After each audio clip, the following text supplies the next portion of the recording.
Good morning বন্ধুরা, আশা করি তোমরা সবাই ভালো আছো। আমরা ভালো আছি। আমি আজকে একটা রেসিপি নিয়ে এসেছি। দেখো, ফুলকপির ডাঁটা কিভাবে আমরা চচ্চড়ি করে খুব ভালো সুস্বাদু খাবার খেতে পারি। এই ডাঁটা সবাই ফেলে দেয়, আমরা কিভাবে এটাকে রান্না যদি করতে পারি ঠিক মতন, খুব ভালো লাগে খেতে। দেখো, আমি তেল বসিয়ে দিয়েছি, আর এই ডাঁটা তার মধ্যে সব রকম সবজি আমি কেটে নিয়েছি। সব রকম সবজি বলতে কুমড়ো, আলু, বেগুন, মূলো দিয়েছি। দিয়ে ডাঁটাটাকে সরু সরু করে কেটে নিয়েছি, নিয়ে আমি ধুয়ে নিয়েছি।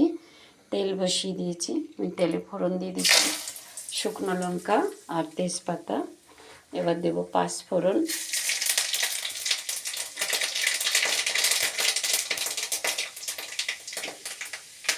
দিয়ে এবার আমি সবজিগুলো ছেড়ে দেবো।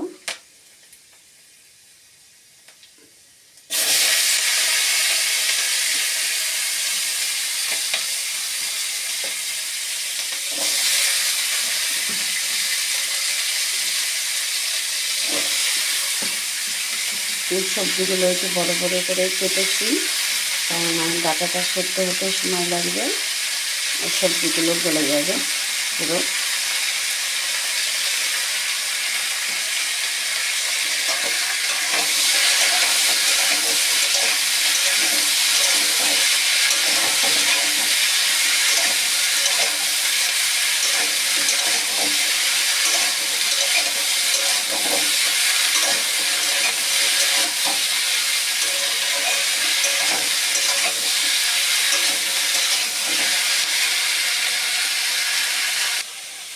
এবার আমি মশলা দিয়ে দেবো।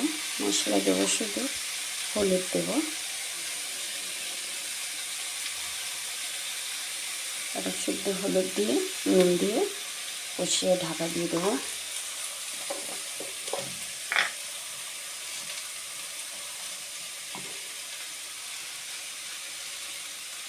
স্বাদ মতো নুন দিয়ে দিলাম। আমি লঙ্কা চিড়ে দিয়েছি মধ্যে একবারে।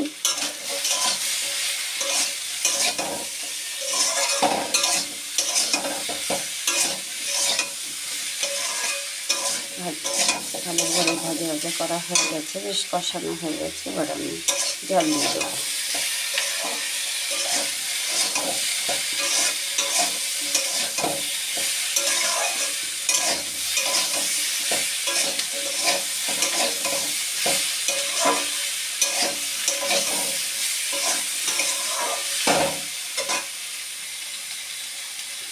জল দিয়ে দিচ্ছি। সবজিটা সেদ্ধ হবে, ডাঁটাটা সেদ্ধ হবে, বেশি জল দিলাম।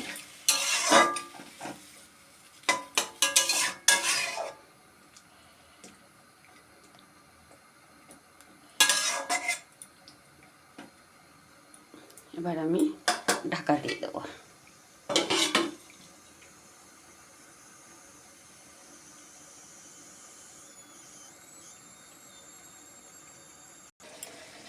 সেদ্ধ হয়ে গেছে, বেশ সুন্দর সেদ্ধ হয়ে গেছে। এবার আমি মধ্যে মশলা দিয়ে দেবো। মশলা বলতে আমি বেটে রেখেছি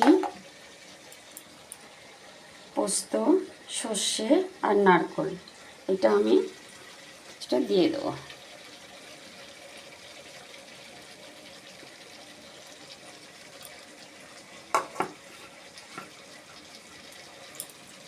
দিয়ে আমি একটু মিষ্টি দিয়ে দেবো। নিরামিষ তরকারি তো একটু মিষ্টি মিষ্টি না হলে ভালো লাগে না।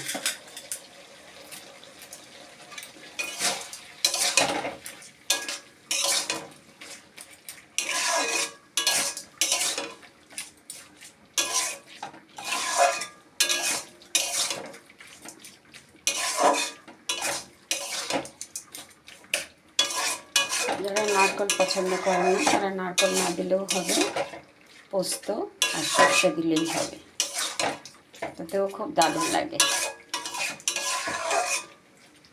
আমি একটু ঢাকা দিয়ে দেবো।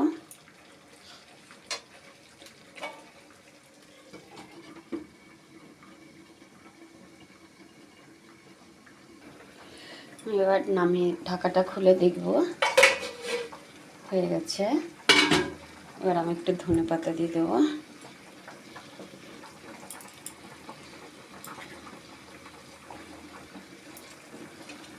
নেড়ে নামিয়ে নেব।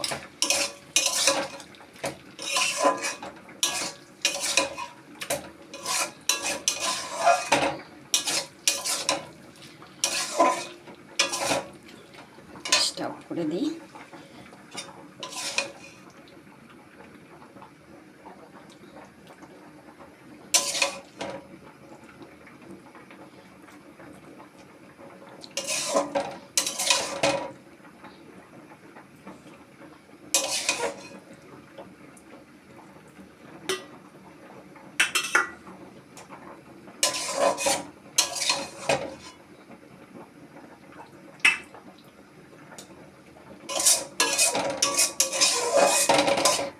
আমার এই রেসিপিটা আপনাদের কেমন লাগলো সবাই কমেন্টে জানাবেন।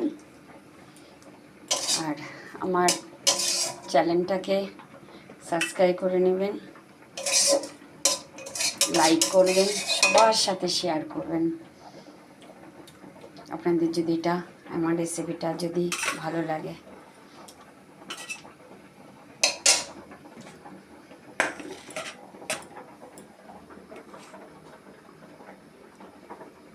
আশা করি আপনাদের খুব ভালো লাগবে।